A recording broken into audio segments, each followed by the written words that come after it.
처음 본 뮤지컬. 오늘은 극장에 가서 뮤지컬을 봤다. 나는 아직까지 뮤지컬을 한 번도 본 적이 없기 때문에 정말 설렜다. 내 친구 명훈이는 뮤지컬 배우인데 그동안 뮤지컬 좀 보여달라고 계속 졸랐었다. 그런데 명훈이는 자기가 주인공이 되고 나면 그때 초대하겠다면서 계속 미뤘다. 그동안 명훈이는 열심히 노래와 춤, 연기를 배우더니 드디어 빨래라는 뮤지컬의 남자 주인공이 되었다. 명훈이가 내게 초대권을 선물했을 때 얼마나 기뻤는지. 나는 명훈이에게 술을 사주면서 정말 축하한다고 이야기했다. 무대에 선 명훈이를 봤을 때 나는 기분이 좀 어색했다.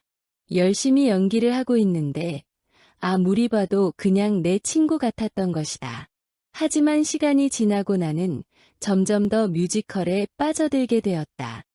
처음에는 명훈이가 실수를 할까 봐서 조마조마하기도 했지만 무대 위에서 아주 멋있게 노래하고 춤을 춰서 나는 정말 감동했다. 뮤지컬 빨래는 가난하지만 서로 도우면서 살아가는 사람들의 이야기였다. 재미있으면 서도 가슴이 뭉클해지는 장면이 참 많았다. 공연이 끝난 후에 나는 명훈이에게 준비해 간 꽃다발을 선물했다. 명훈이가 나를 공연 뒤풀이에 초대해 주어서 나는 배우들과 함께 저녁을 먹을 수 있었다.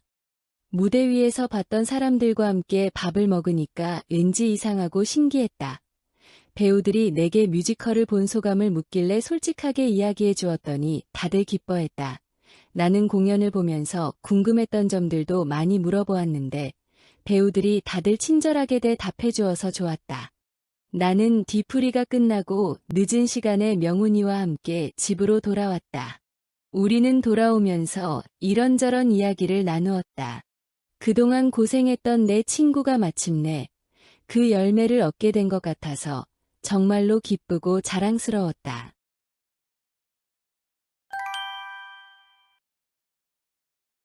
잃어버릴 뻔했다. 오늘은 천국과 지옥을 왔다 갔다 했던 날이다. 수업이 끝나고 친구와 함께 집으로 돌아가는 길이었다. 지하철을 타고 있었는데 어깨도 뻐근하고 다리도 아파서 가방을 잠시 선반에 올려놓았다. 친구와 이런저런 이야기를 하다가 자리가 나서 얼른 친구와 함께 앉았다. 자리에 앉고 보니 졸음이 쏟아져서 잠시 눈을 붙였는데 내릴 역까지 와버려서 허둥지둥 친구에게 인사를 하고 지하철에서 내렸다. 지하철에서 내리고 보니 가방을 놓고 내린 것이 생각났다.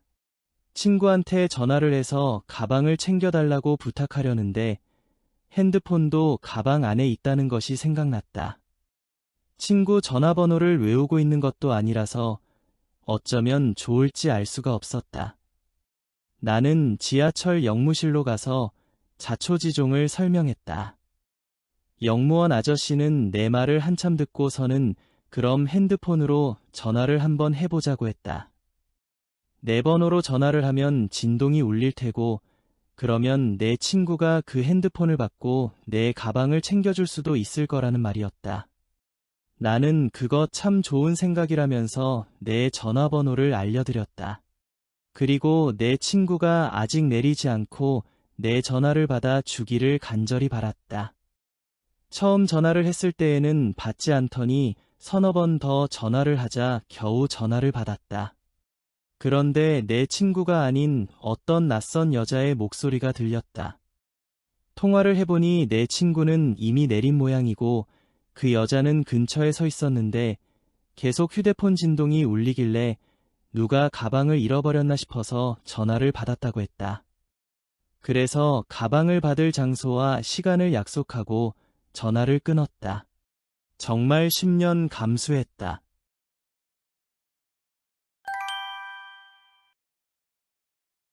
영화배우가 됐다. 어쩌녁에 갑자기 모르는 번호로 전화가 왔다. 오늘 하루 종일 시간을 낼 수 있냐는 것이었다.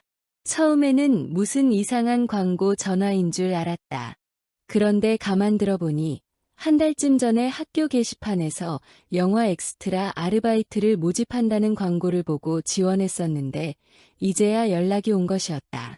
나는 왠지 재미있을 것 같기도 하고 마침 시간도 있고 해서 물론이라고 했다. 덕분에 오늘은 종일 영화 촬영장에서 보냈다. 아침 일찍 버스를 타고 촬영장에 도착했다. 영화 장르가 사극이어서 용인에 있는 민속촌에서 촬영을 했다. 가보니까 나 말고 다른 엑스트라들도 20명 정도 와 있었다. 30분 정도 기다리니까 어떤 아저씨가 와서 우리들의 이름을 확인한 후에 그날 일정과 우리가 할 일을 설명했다. 나는 먼저 주막에서 주연 배우들이 이야기를 나누는 동안 뒷자리에서 술을 마시는 손님 역할로 촬영을 했다. 앞쪽으로 좀 나오면 혹시 카메라에 잡히지 않을까 기대했는데 그쪽은 이미 전문 엑스트라 배우들이 차지하고 있었다. 촬영이 끝나고 또 한참을 기다리다가 싸움 구경하는 장면을 촬영했다. 주인공이 물건을 훔친 도둑과 싸움을 벌이는데 그곳을 다른 구경꾼들과 함께 빙 둘러서서 구경하는 역할이었다. 처음에는 그냥 가만히 서 있기만 했는데 감독님이 좀 궁금하다는 듯이 고개를 빼고 기웃거리는 연기를 하라고 해서 그렇게 했다. 촬영은 한 번에 끝나는 일이 없었고 매번 같은 장면을 몇 번이나 반복해서 찍었다. 처음에는 영화 촬영 현장이라고 해서 재미있을 줄 알았는데 생각보다 지루하고 반복적인 일이었다. 기다리는 시간도 길었다. 유명한 배우들도 많이 만날 줄 알았는데 그렇지도 않았다. 기대했던 것과는 많이 달랐지만 어쨌든 신기한 경험이기는 했다. 하지만 앞으로는 하지 말아야지.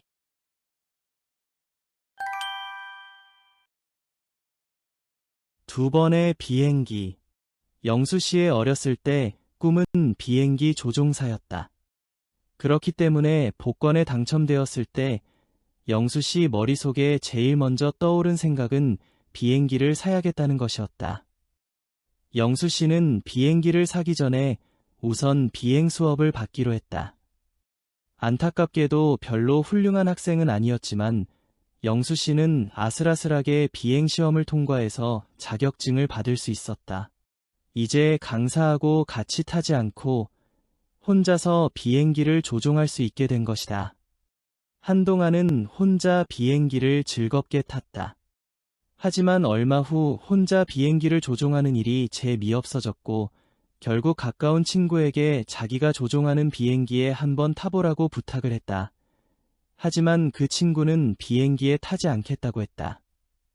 친구는 이미 영수 씨가 운전하는 차를 탄 적이 있었는데 그때도 영수 씨는 안전 운전을 하지 않았던 것이다.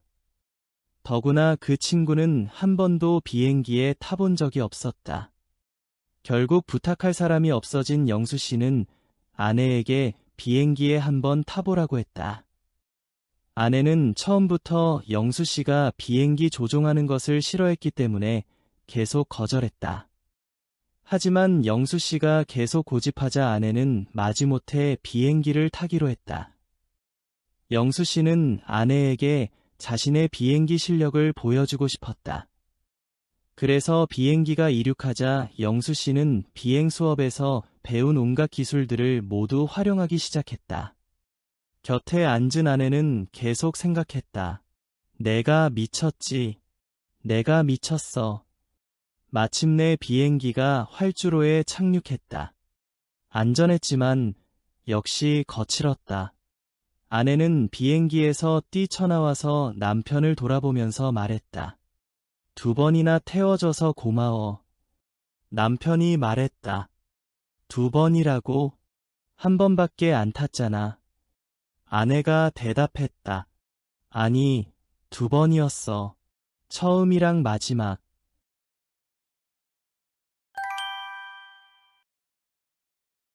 뭐든지 함께. 지환 씨는 작은 식당을 경영하고 있었다. 지환 씨는 언제나 맛있는 음식을 싼 값에 제공했기 때문에 단골이 많았다. 또한 식당에 온 손님 누구에게나 친절하고 따뜻하게 대해주었다. 어느 날 지환 씨가 처음 보는 노부부가 식당에 들어왔다. 노부부는 구석자리에 나란히 앉았다.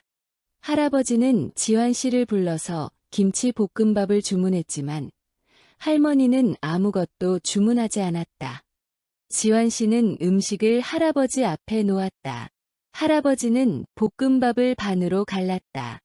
그리고 지환 씨에게 앞접시를 하나 달라고 한 후에 볶음밥 절반을 접시에 덜었다.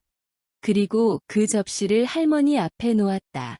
할아버지는 볶음밥을 먹기 시작했고 할머니는 수저를 들지 않고 가만히 할아버지를 보고만 있었다. 지환 씨는 노부부를 보고 마음이 아팠다.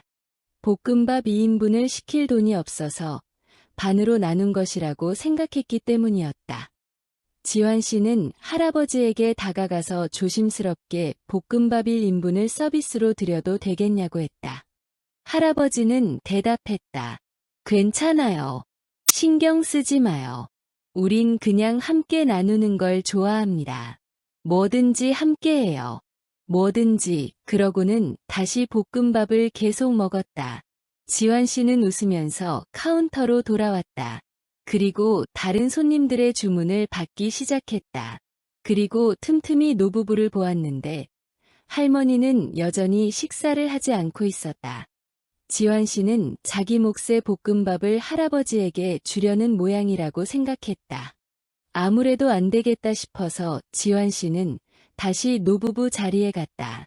할머니는 지환 씨를 보고 말했다. 고맙지만 괜찮아요. 그냥 함께하는 게 좋아서 그러는 거니까요. 지환 씨가 말했다. 아까도 그렇게 말씀하셨잖아요. 그런데 왜 할머니 볶음밥은 안 드시는 거예요? 할머니가 할아버지를 보면서 말했다. 아, 남편이 먼저 틀니를 쓰기로 했거든요. 다음에는 제 차례지요.